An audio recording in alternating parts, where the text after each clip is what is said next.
Good morning everybody. आप लोगों को पता है कि करवट कोण किसे कहते हैं बेटा?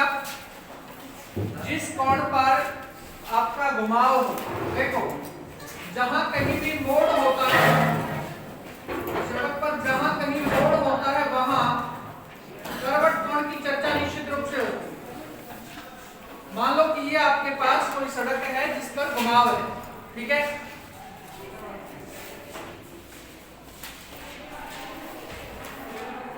इसका रियल लेयर ये है,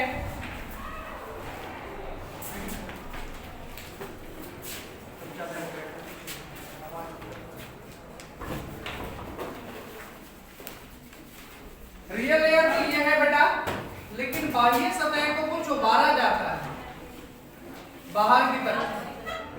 मान लो कि एंगल थीटा से उभरी हुई है, तो ये थीटा क्या है? ये करवट कोण है। आप एक काम करें, आप लिखें करवट कोण। करवट युक्त सड़क पर वाहन की गति पॉइंट डालें और फिर उसमें लिखें आप लोग करवट कोण। करवट युक्त सड़क पर वाहन की गति और फिर उसके बाद करवट कोण। और ये गीत मत गाया करो बार बार। सड़क के मुख्य धरातल तथा बाह्य सतह के बीच, सड़क के मुख्य धरातल तथा बाह्य तल के बीच बनने वाले कोण को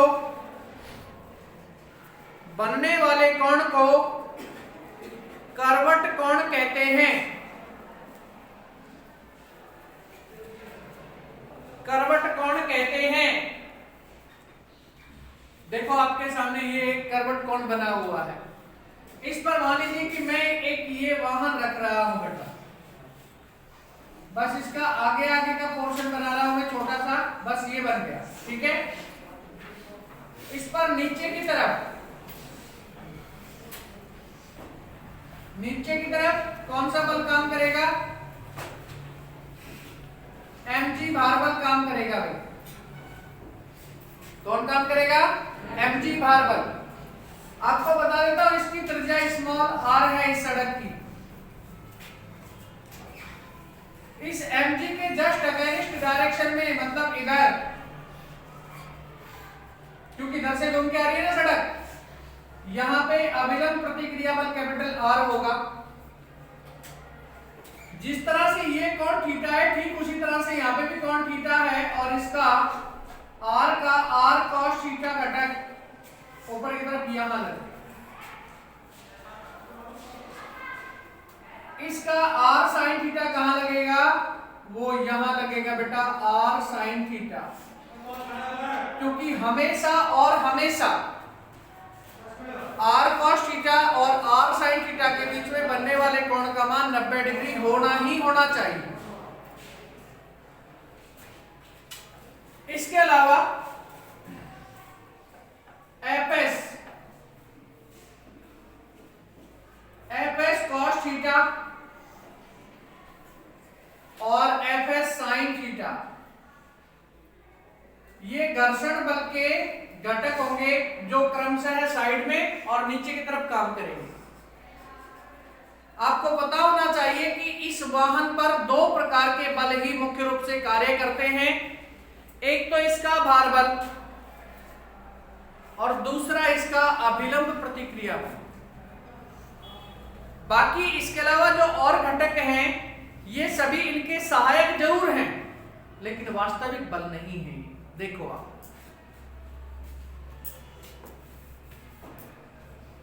करवट युक्त सड़क पर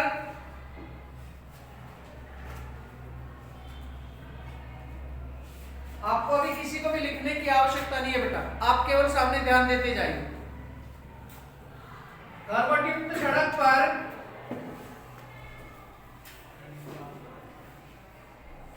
वाहन पर कार्यकारी बल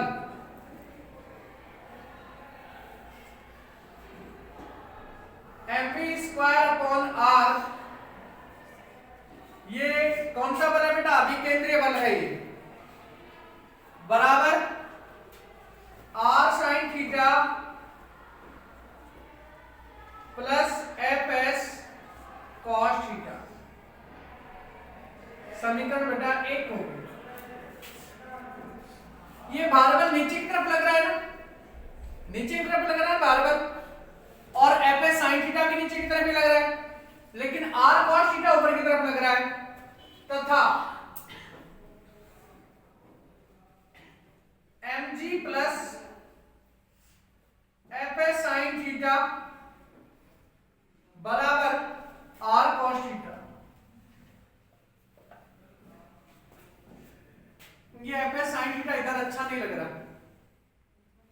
इसे भी दूसरी तरफ भेज दो, जिससे कंपोनेंट सारे के सारे एक तरफ रहे और मेन फोर्सेस एक तरफ रहे।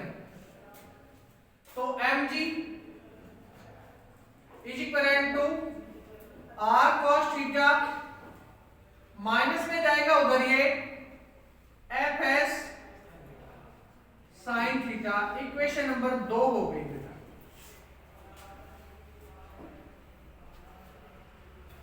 समीकरण 1 में समीकरण 2 का भाग लगा देगा।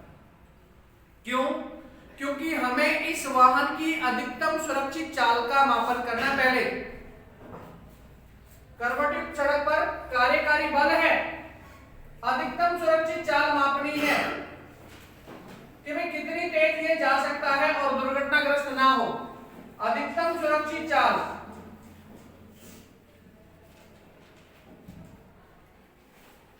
ये देखनी है हमें।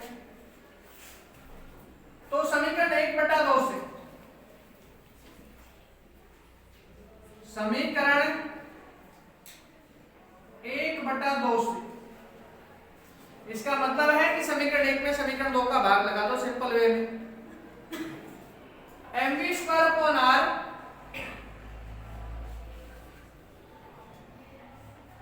mgbc में लगा दो बेटा, mg बराबर R sine theta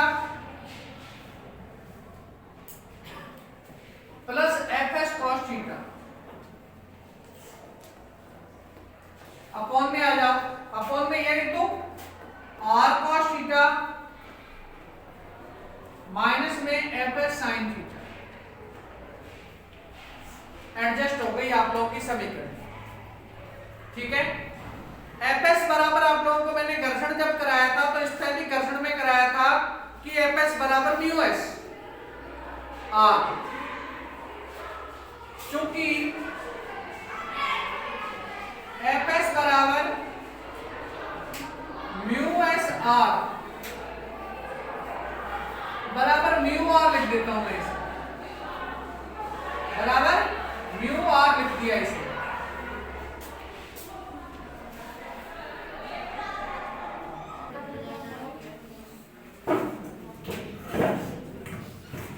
mu S R अर्थात स्थैतिक घर्षण बल, इसको केवल मैंने म्यू आर लिखा है क्योंकि एस का अपने को यहाँ पे कुछ लेना देना नहीं है, क्योंकि गति घर्षण अपने यहाँ पे काम नहीं आएगा। गति घर्षण की वैल्यू बहुत कम होती है म्यू एस की तुलना में। mv² upon are M G बराबर R sine theta plus mu R cos theta. एक minute sorry, mu R cos theta upon में आ जाओ आर कॉस थीटा माइनस में mu R sine theta.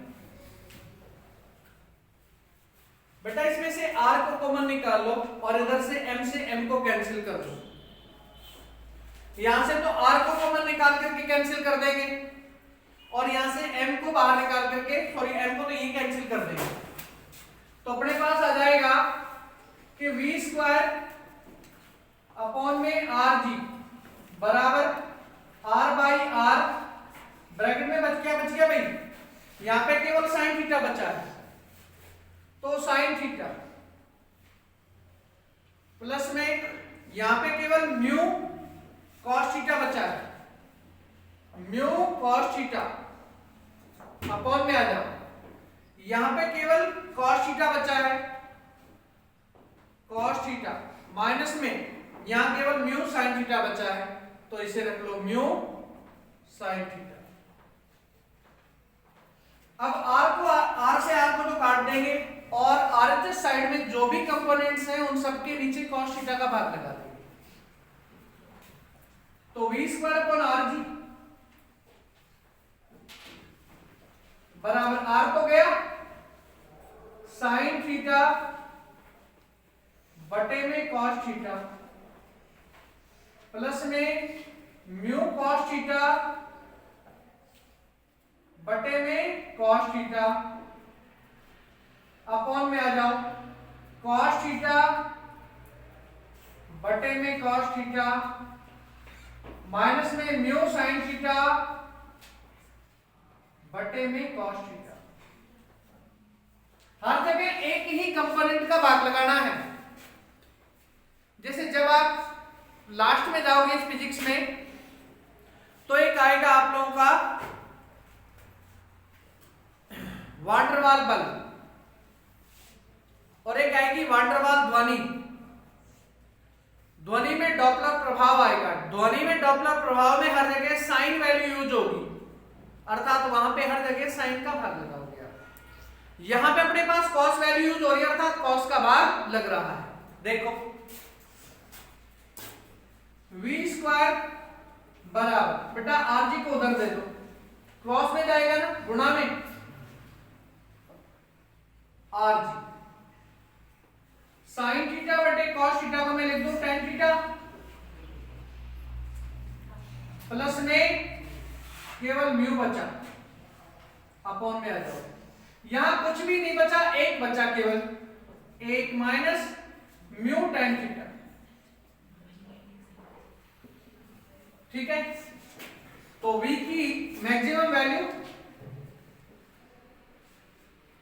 v maximum बराबर अंडर रूट में आ जाएगा बेटा सब कुछ rg tan थीटा प्लस में म्यू अपॉन में 1 माइनस म्यू tan थीटा। ये उस वाहन की अधिकतम सुरक्षित चाल है जो आप उस करवट वाली सड़क पर चला रहे हैं। समीकरण 2 आपके पास ये है, समीकरण 3 आपकी ये हो जाएगी। ये क्या हो जाएगी आपकी समीकरण संख्या 3 हो जाएगी।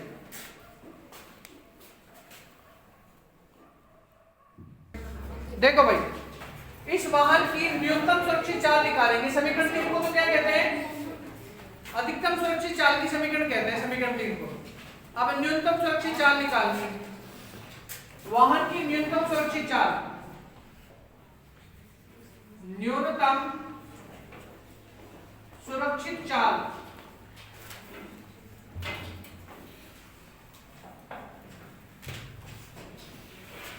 न्यूनतम सुरक्षित चाल के लिए करना क्या है? समीकरण 1 और 2 के चिन्ह परस्पर बदलने हैं। समीकरण 1 और 2 के चिन्ह परस्पर बदलते हैं, अपन यही लिखेंगे यहां। समीकरण 1 व 2 के नहीं, आपको नहीं लिखना, मेरे को लिखना है केवल। समीकरण 1 व 2 के चिन्ह परस्पर बदलने पर, देखो भाई बदलता हूं, इसको लिखता हूं पहले समीकरण 1 को mv² अपॉन r बराबर r sin theta plus fs cos theta था, माइनस fs cos थीटा हो जाएगा भाई। r sin theta minus fs cos theta upon में आ जाओगे, नहीं तो इसको रहने दो। समीकरण होगी बेटा 4, क्योंकि 3 तो यहीं तक हो गई थी, अब ये हो गई 4 तथा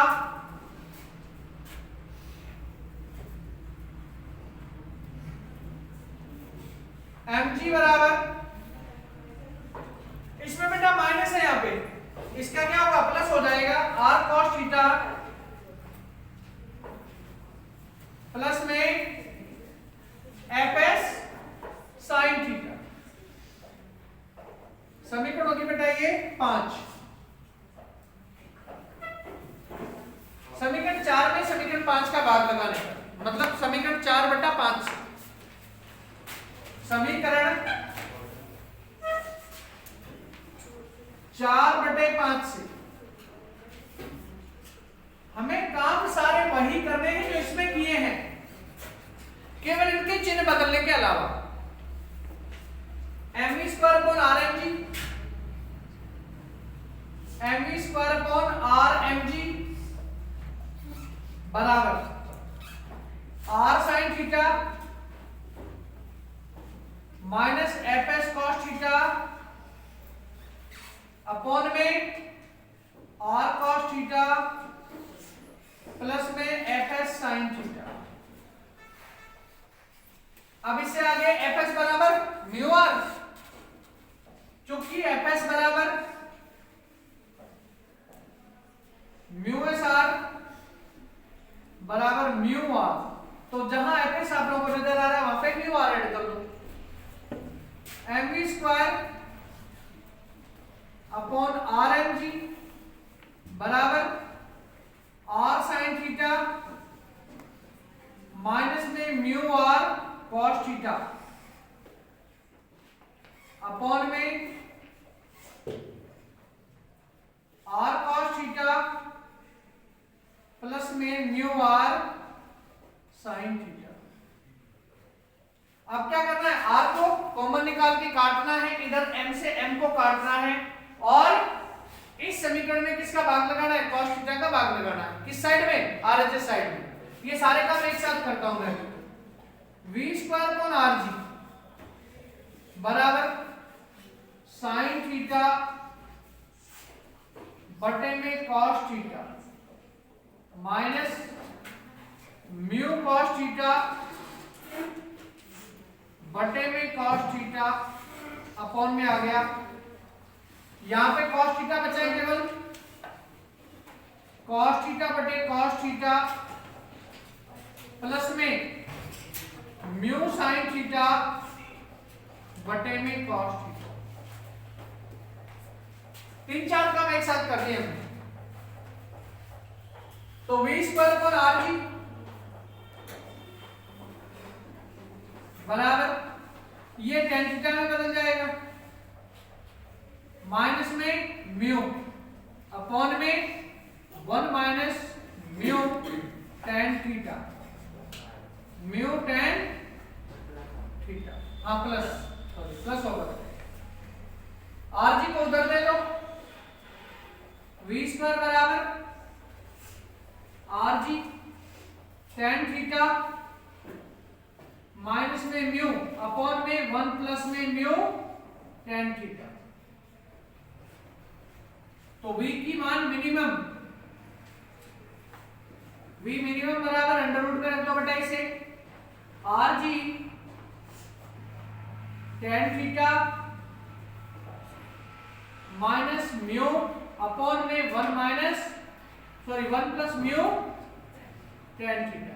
ये आपकी क्या है बेटा, न्यूनतम सुरक्षित चाल है। समीकरण संख्या होगी अपनी 6।